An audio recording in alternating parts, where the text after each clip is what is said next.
Hello बच्चों, स्वागत आपका एक बार फिर से आपका अपने यूट्यूब चैनल फाउंडेशन क्लासेज के ऊपर। और आज का जो हमारा सेशन है इसमें हम कंप्लीट कर रहे हैं अपने लॉन्ग आंसर टाइप क्वेश्चंस को। ठीक है, लास्ट जो सेशन था उसमें हमने वेरी शॉर्ट आंसर टाइप और शॉर्ट आंसर टाइप क्वेश्चंस को कंप्लीट कर चुके हैं। अब हम लॉन्ग आंसर टाइप क्वेश्चंस कर रहे हैं। जो पहला जो आपका लॉन्ग आंसर टाइप क्वेश्चन है उस क्वेश्चन के अंदर क्या कह रहा है कि 46 नंबर क्वेश्चन में कह रहा है कि what is meant by digestion. ठीक है, डाइजेशन से आप क्या समझते हैं? Name the various organs of human digestive system, also name the associate glands, draw a label diagram of human digestive system. हमें यहाँ पे बताना है कि डाइजेशन क्या होता है। ठीक है, और जो डिफरेंट डिफरेंट ऑर्गन्स होते हैं, अंग होते हैं, उनका नाम बताना है, और जो ग्लैंड्स हैं, ग्रंथियां हैं, उनका नाम बताना, और एक इसका डायग्राम बनाना है। तो डाइजेशन का मीनिंग क्या होता है? डाइजेशन वो प्रोसेस है बेटा, ठीक है। डाइजेशन के बारे में आप क्या लिखोगे? डाइजेशन वो प्रोसेस है जिसके अंदर हम क्या करते हैं, जो लार्ज और इनसोल्यूबल सब्सटेंस होते हैं उनको ब्रेक डाउन करते हैं स्मॉल और वाटर सोल्यूबल सब्सटेंस के अंदर। Digestion is the process in which we break down large insoluble substance in small soluble substance. ठीक है, ये आपको लिखना है डाइजेशन के अंदर। जो ऑर्गन्स होते हैं वो कौन कौन से होते हैं ये तो आपने पढ़ ही रखा। ऑर्गन्स वाले सबसे पहले क्या आ जाता है? माउथ आ जाता है। ठीक है, माउथ हो गया। फूड पाइप या इसोफेगस लिख दो आप इसको, फूड पाइप हो जाएगा। स्टोमैक, स्मॉल इंटेस्टाइन और लार्ज इंटेस्टाइन, स्मॉल इंटेस्टाइन और लार्ज इंटेस्टाइन हो जाएंगे। ये सभी पार्ट्स इसके अंदर इंक्लूड होंगे। आगे क्या कह रहे हैं? जो ग्लैंड्स हैं, ग्लैंड्स कौन कौन सी हैं? एक तो लीवर, स्लेवरी सॉरी लीवर हो गई, और क्या हो जाएगी? हाँ, स्लेवरी ग्लैंड हो जाएगी एक, स्लेवरी और पैंक्रीज, ये सभी इसके अंदर इंक्लूड हो जाएंगे। ठीक है, तो ये फर्स्ट क्वेश्चन का आंसर आपको लिखना है। अब जो सेकंड क्वेश्चन यानी कि 47 नंबर, उसमें क्या पूछ रहा है वो आपसे? What is meant by tooth decay. Tooth DK हमने पढ़ा था ना, टीथ वाला जो टॉपिक्स हमने किया था उसके अंदर हमने पढ़ा था टूथ डीके। होता क्या है कि जो टूथ रूटन हो जाते हैं, किस वजह से? जो कैविटी और होल्स बनती हैं उसकी वजह से, और इस वजह से उनके अंदर क्या होने लग जाता है? फिर दर्द होने लग जाता है। इस प्रोसेस को हम क्या कहते हैं? टूथ डीके कहते हैं।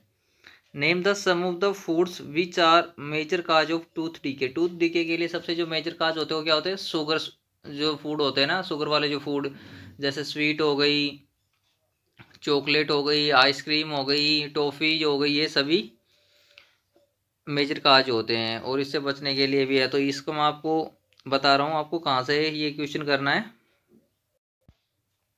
यहाँ पे देखिए, इसके अंदर 24 नंबर पेज पे जो होता है एक्सेसिव यूज ऑफ शुगर। ठीक है, excessive use of sugar containing food such as sweet, chocolate, toffees, ice cream, cold drinks, इनकी वजह से हमें क्या होता है? टूथ डीके होता है। मेजर काज होते हैं टूथ डीके के। और टूथ डीके से बचने के लिए आपको क्या करना चाहिए? ये जो ऑप्शंस दे रखे 1 to 4, यानी कि we should rinse the mouth thoroughly with clean water after every meal, यानी कि जब हम खाना खाते हैं तो उसके बाद हमें अपने माउथ को अच्छी तरह से साफ करना चाहिए, साफ वाटर से लेके अच्छी तरह से कूला करना चाहिए। ठीक है, दूसरे में क्या कर रहा है? We should clean our teeth with a brush और टूथपेस्ट एटलीस्ट 2 ए डे। ठीक है, दिन में 2 बार हमें अपने दांतों को साफ करना चाहिए ब्रश लेके या टूथपेस्ट से। ठीक है, या डेंटल फ्लोस का यूज करके, जैसे कि दांतों के बीच में जो फूड पार्टिकल्स रह जाते हैं उनको रिमूव करने के लिए, और हमें लेस शुगरी जो फूड है उनको ईट करना चाहिए। ये सभी ऑप्शंस होते हैं इसके टूथ डीके से बचने के लिए। और टूथ डीके क्या होता है वो भी मैं आपको शो कर देता हूँ, आपको 1 मिनट। यहाँ से आपको टूथ डीके लिखना है कि टूथ डीके वो प्रोसेस होती है इन विच टूथ बिकम्स रूटन। ठीक है, टूथ क्या हो जाते हैं? रूटन्स हो जाते हैं ड्यू टू द फॉर्मेशन। किसकी वजह से वो रूटन्स हो जाते हैं, खराब हो जाते हैं भाई? कैविटी और होल्स इनसाइड इट। ठीक है, इसके अंदर जब कैविटी और होल्स बन जाते हैं इसकी वजह से क्या हो जाती है? रूटन्स हो जाते हैं, यानी खराब हो जाते हैं। और ये किसको लीड? टूथ एक का मतलब क्या होता है? दांत के अंदर जो दर्द होता है उसको हम क्या कहते हैं? टूथ एक। ठीक है, तो उसकी वजह से हमारे दांत के अंदर क्या होने लग जाता है? दर्द होने लगता है। इसको हम क्या कहते हैं? टूथ डीके कहते हैं। ठीक है, तो 47 नंबर क्वेश्चन आपका यहाँ से हो जाएगा। नेक्स्ट के अंदर क्या कह रहा है वो आपसे, डिस्क्राइब द हेल्प ऑफ लेवल diagram how feeding and digestion in amoeba take place. Amoeba के अंदर किस तरह से फीडिंग होती है, डाइजेशन होती है। ये टॉपिक भी हमने अमीबा वाला किया था, उसी से करना है ये आपको। ठीक है, कि वो अपनी सूडोपोडिया का यूज करता है और उसके क्या करता है, फिर फूड को चारों तरफ से वो कवर करके और साइटोप्लाज्मा से डाइजेस्टिव फूड जो जूस होते हैं उनको सीक्रेट करता है, और वो क्या करते हैं, फूड पार्टिकल को स्मॉल स्मॉल पार्टिकल्स के अंदर क्या कर लेते हैं, ब्रेक डाउन कर लेते हैं, और बाद में वो क्या कर लिया जाता है, अब्जॉर्ब कर लिया जाता है साइटोप्लाज्मा के द्वारा। ठीक है, और जब एक कलेक्टिव अनडाइजेस्टिव फूड इकट्ठा हो जाता है उस टाइम पे उसको क्या कर देता है, रिमूव कर देता है। ना तो उसकी बॉडी के अंदर स्पेसिफिक पार्ट है फूड को अंदर ले जाने के लिए, ना ही रिमूव करने के लिए कोई भी फिक्स पार्ट नहीं है। ये टॉपिक्स आपको वहीं से करना है अमीबा वाले से। यहाँ देखिए इसके अंदर सबसे पहले अपने सोडोपोडिया का यूज करके क्या करता है, अमीबा इस फूड को कैच करता है, इसको चारों तरफ से कवर करने के बाद फूड वोक्यूल बनाता है वो, और इस फूड वोक्यूल के अंदर क्या करता है वो डाइजेस्टिव जूस का सीक्रेट करता है, और जिसकी वजह से ये क्या होता है, ब्रेक डाउन हो जाता है स्मॉल पार्टिकल्स के अंदर, और बाद में इसको अपनी ग्रोथ के लिए ये यूज कर लेता है, और ये अनडाइजेस्टिव फूड जब रिमूव कर देता है वो बाद में। ठीक है, तो ये क्वेश्चन आपको यहाँ से करना अमीबा वाला।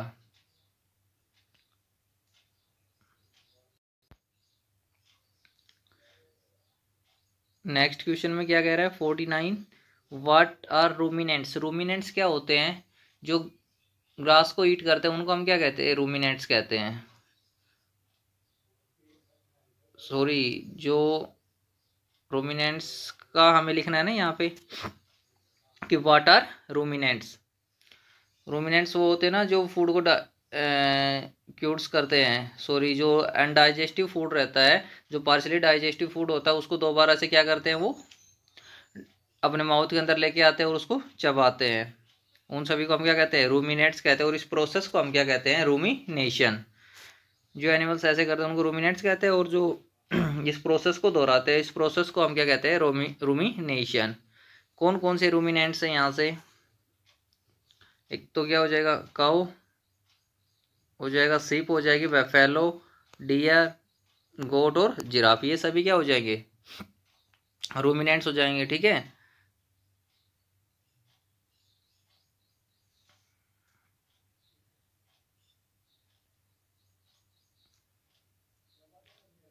इस क्वेश्चन को भी आप, ठीक है, तो भाई इस क्वेश्चन के अंदर हम क्या लिख देंगे, 49 क्वेश्चन का बी जो पार्ट, फर्स्ट पार्ट में तो हो जाएगा जो क्यूट्स को क्या करते हैं, च्यू करते हैं, यानी कि जो पार्शली डाइजेस्टिव फूड होता है उसको च्यू करते हैं, उन सभी को हम क्या कहते हैं, रूमिनेंट्स कहते हैं।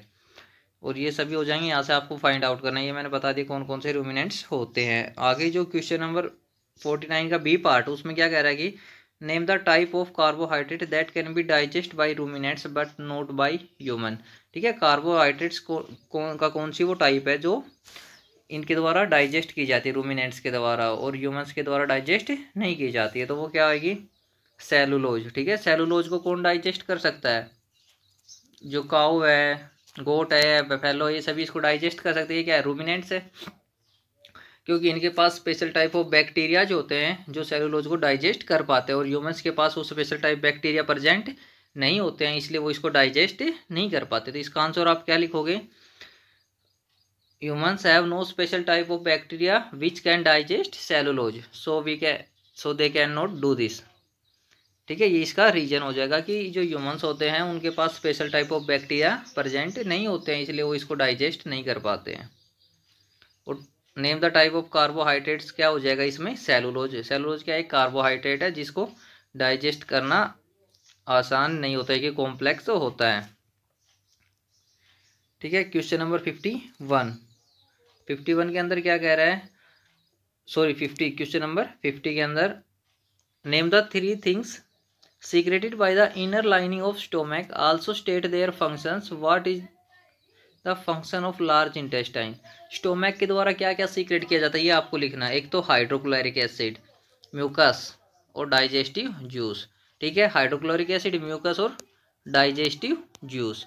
अभी आप सभी को क्या करना है उसके आगे कि ये क्या कह रहा है कि आल्सो स्टेट देयर फंक्शन, और इन सभी के जो फंक्शन है ना वो भी आपको लिखने हैं। ठीक है, तो सबसे पहले यदि मैं म्यूकस की बात करूं, म्यूकस की यदि मैं बात करूं तो म्यूकस क्या करता है, स्टोमैक को प्रोटेक्ट करता है। स्टोमैक को क्या करता है ये भाई, प्रोटेक्ट करता है। स्टोमैक को प्रोटेक्ट करता है किससे, जो ये हाइड्रोक्लोरिक खुद जो सीक्रेट कर रहा है उसी से इसको क्या कर रहा है, प्रोटेक्ट कर रहा है। यहाँ देखिए जो इनर लाइन होती है स्टोमैक की क्या सीक्रेट करती है भाई, mucus, hydrochloric acid and digestive juice, ये सभी वो सीक्रेट करती है। अब साथ ही साथ भी इनके वर्क भी आपको लिखने हैं। तो वर्क्स क्या होंगे इनके, जो म्यूकस होता है वो प्रोटेक्ट करता है the lining of the stomach, यानी जो स्टोमैक के अंदर की जो परत है उसको ये प्रोटेक्ट करता है। किससे करता है, जो खुद ही ये सीक्रेट कर रहा है हाइड्रोक्लोरिक एसिड, उसी से ये क्या करता है, इसको प्रोटेक्ट करता है। ठीक है, ये म्यूकस का वर्क हो गया। उसके बाद आप क्यों किसका लिखना है, हाइड्रोक्लोरिक एसिड का, तो उसका क्या लिखोगे आप, ये हानिकारक जो बैक्टीरियाज होते हैं उनको किल कर देता है। ठीक है, और दूसरा क्या करता है ये, इसको क्या कर देता है, also make the medium in the stomach, जो स्टोमक के अंदर जो मीडियम माध्यम है उसको क्या कर देता है, ये एसिडिक बना देता है, जिसकी वजह से प्रोटीन का डाइजेशन होता है। यानी जो डाइजेस्टिव जूस जो इसने सीक्रेट किए थे वो प्रोटीन्स के ऊपर एक्ट करते हैं। ठीक है, और जो डाइजेस्टिव जूस सीक्रेट किए थे वो क्या करते हैं, break down the proteins present in our food into the simple substance. यानी कि जो डाइजेस्टिव जूस थे वो क्या करते हैं, प्रोटीन को ब्रेक कर देते हैं स्मॉल सब्सटेंस के अंदर और सिंपल सब्सटेंस के अंदर। ठीक है, ये सभी वर्क्स थे इसके। अब देखिए क्वेश्चन नंबर 51। 51 के अंदर क्या कह रहा है कि what are the incisor, canines, premolar and molar, state their function. ये टीथ वाला जो टॉपिक था उसी के अंदर पढ़ा था हमने कि इंसाइजर क्या होते हैं। इंसाइजर सीजर लाइक स्ट्रक्चर होता है इनका, एक छेने के आकार का स्ट्रक्चर होता है। ठीक है, और ये किस काम आते हैं, बाइटिंग और कटिंग के काम आते हैं। तो टीथ वाले टॉपिक्स में से करना है, इसको भी मैं एक बार आपको फिर से शो कर देता हूँ कहाँ से आपको ये करना है। यहाँ देखिए इस टॉपिक के अंदर हमने पढ़ा था कि टाइप्स ऑफ टीथ के बारे में। तो सबसे पहले जो इंसाइजर होते हैं वो क्या होते हैं, एक चीज़ल शेप लाइक होते हैं। उसके बाद कैनिन्स के बारे में पढ़ा था। ठीक है, एक लार्ज होते हैं, लेफ्ट और राइट साइड में होते हैं इंसाइजर के दोनों तरफ। उसके बाद कौन से थे, प्रेमोलस थे। प्रेमोलस ये रहे हमारे पास। तो आपको क्या लिखना है कि premolars are the large teeth just behind the canines on each side. इनका वर्क क्या होता है, प्रेमोलस का स्विंग और ग्राइंडिंग होता है। सेम टू सेम ऐसे ही मोलस हो जाएंगे जो प्रेमोलस के पीछे रहते हैं। ठीक है, तो ये चारों का ऑप्शन आपको यहाँ से लिखना है, टाइप्स ऑफ टीथ को आपको यहाँ से लिखना है। ठीक है, ये क्वेश्चन भी आपका यहाँ से कंप्लीट हो जाएगा। Now move to the next question. यहाँ पे देखिए जो नेक्स्ट क्वेश्चन है आपका 52 क्वेश्चन के अंदर क्या कह रहा है वो आपसे। 52 क्वेश्चन के अंदर what is the taste of the neem leaves extract और bitter gourd, which part of the tongue can detect the taste. जो नीम लीव जो होती है यानी कि नीम की जो पत्तियां होती हैं उनका, और जो करेला होता है उसका टेस्ट कैसा होता है भाई, बीटर होता है। यानी इनका टेस्ट कैसा होता है, बीटर, कड़वा होता है बेटा। तो ये किसके द्वारा डिटेक्ट किया जाएगा, जो हमारी टंग थी उसका सबसे पीछे का हिस्सा जो बैक है ना, उसके द्वारा क्या किया जाएगा, ये डिटेक्ट। वहाँ पे कौन सी प्रेजेंट होती है, टेस्ट ब्यूट्स, जो बीटर को डिटेक्ट करती है। जो टेस्ट ब्यूट्स प्रेजेंट होती है वो किसको डिटेक्ट करती है, बीटर को, कड़वे को। ठीक है, तो वो कहाँ पे प्रेजेंट होती है, बैक के अंदर। तो which part of the tongue can detect this taste, back वाला जो पार्ट है वह टंग का उसको डिटेक्ट करेगा। आगे क्या कह रहा है, बी पार्ट के अंदर what is the taste of the lemon juice. Lemon juice का जो टेस्ट होता है वो कैसा होता है, श्योर, खट्टा होता है ये। ठीक है, नींबू का पानी आपने पिया होगा ना, उसका टेस्ट कैसा होता है, खट्टा होता है। नींबू का जो जूस हो आपने पिया होगा, सॉरी। ठीक है, तो उसका टेस्ट कैसा होता है, खट्टा होता है। और कौन सा पार्ट इसको डिटेक्ट करता है, साइड वाले पार्ट इसको डिटेक्ट करते हैं, साइड के अंदर प्रेजेंट होती है। जैसे ये हमारी टंग है तो इसके जो साइड का जो पार्ट होते हैं यहाँ पे क्या प्रेजेंट होती है, टेस्ट ब्यूट्स, जो कैसा डिटेक्ट करती है, श्योर। ठीक है, और ये जो पीछे वाला जो हिस्सा रह गया है यहाँ पे कौन सी प्रेजेंट होती है, बीटर वाली। ठीक है, बीटर वाली टेस्ट ब्यूट यहाँ पे प्रेजेंट होती हैं। आगे इसी का जो पार्ट है, हमें एक स्केच ड्रा करना है इसका टंग का। और इसके जो पार्ट्स होते हैं वो हमें शो करने, कौन सा जो पार्ट होता है वो स्वीट, साल्टी, श्योर और बीटर को डिटेक्ट करते हैं कहाँ कहाँ पे टेस्ट ब्यूट प्रेजेंट होती हैं। ठीक है, ये डायग्राम आप कर सकते हो, जो हमारे ई बुक के अंदर दे रखा है वहाँ से देख के आप ये सब कुछ कर सकते हो। ठीक है, आगे क्या कह रहा है क्वेश्चन नंबर 53 के अंदर,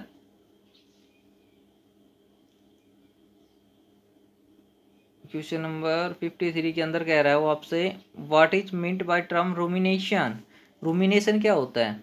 रूमिनेशन वो प्रोसेस होती है जिसके द्वारा जो क्यूर्ड फूड यानी कि पार्सली डाइजेस्टिव जो फूड होता है उसको वापस माउथ के अंदर लेके आया जाता है और उसको फिर से च्यू किया जाता है, यानी कि फिर से उसको चबाया जाता है। ठीक है, इस प्रोसेस को हम क्या कहते हैं भाई? रूमिनेशन कहते हैं इस प्रोसेस को। Name two ruminants, two ruminants के नाम लिख दो आप यहाँ पे, काऊ, गोट, ठीक है, कुछ भी लिख सकते हो रूमिनेंट्स में से, जो सीप, जिराफ, किसी का भी लिख सकते हो आप, बफेलो।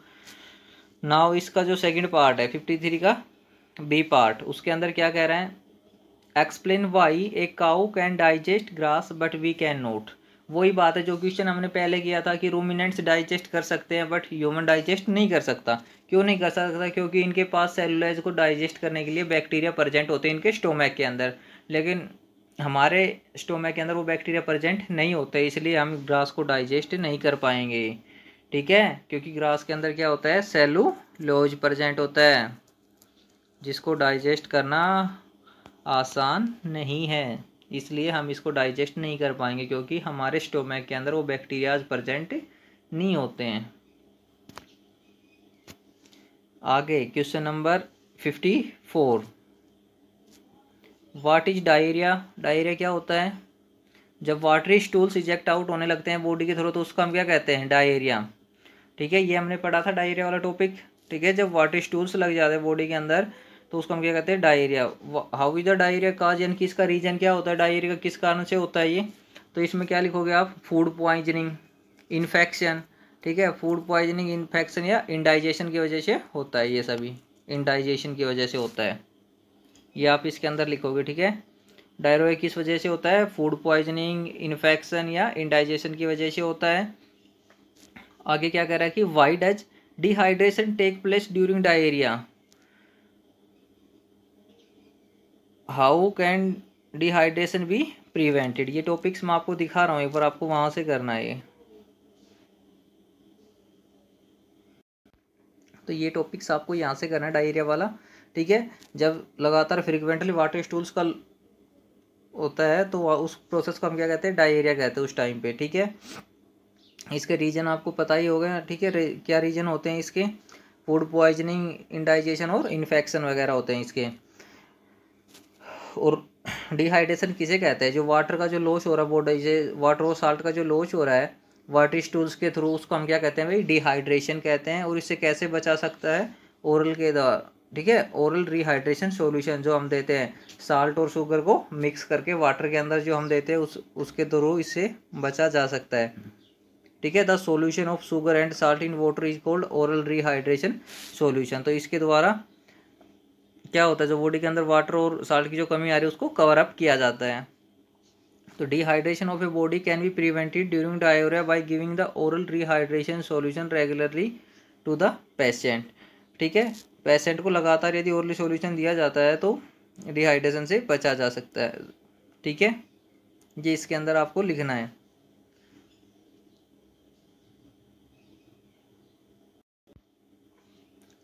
ओके बेटा, ये दोनों क्वेश्चंस एक दूसरे से रिलेटेड है, 54 और 55।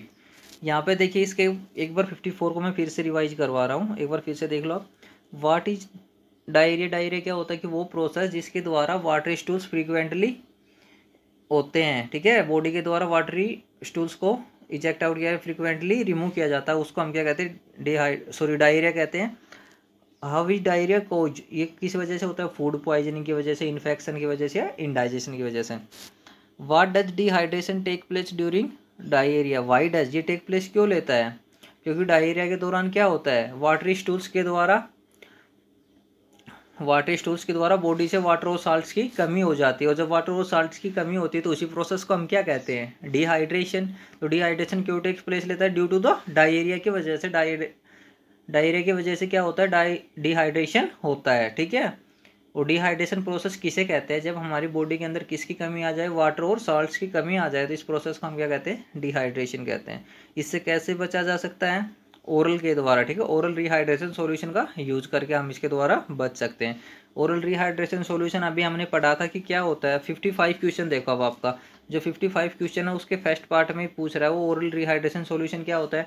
वाटर और नमक को हम मिक्स करते हैं, ठीक है, वाटर और साल्ट को हम मिक्स करते हैं क्लीन वाटर के अंदर, और इससे क्या बनता है? ये ओरल रिहाइड्रेशन सॉल्यूशन बनता है।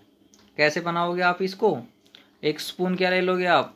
शुगर की, और एक पिंच क्या, एक चुटकी आपके ले लो नमक ले लोगे, उससे क्या बन जाएगा आपका? और उन दोनों को साफ वाटर के अंदर आप क्या कर लोगे? मिक्स कर लोगे एक गिलास ऑफ वाटर के अंदर, तो उससे आपको क्या बन जाएगा? Oral rehydration solution. और ये पर्सन को कब दिया जाता है? जब उसको क्या हो जाता है? डायरिया हो जाता है, यानी कि वाटर स्टूल्स फ्रिक्वेंटली वो बॉडी से रिमूव करता है, उस टाइम पे उसको ये दिया जाता है, ठीक है। तो आपके सभी long answer type question complete हो चुके हैं। नेक्स्ट वीडियो में हम एमसीक्यू क्वेश्चंस के बारे में डिस्कस करेंगे, उसके बाद ये आपका चैप्टर फिनिश हो जाएगा और मंडे से हम आपका नेक्स्ट चैप्टर स्टार्ट करेंगे। थर्ड चैप्टर जो है आपका फाइबर टू फैब्रिक, ठीक है, वो हम डिस्कस करेंगे।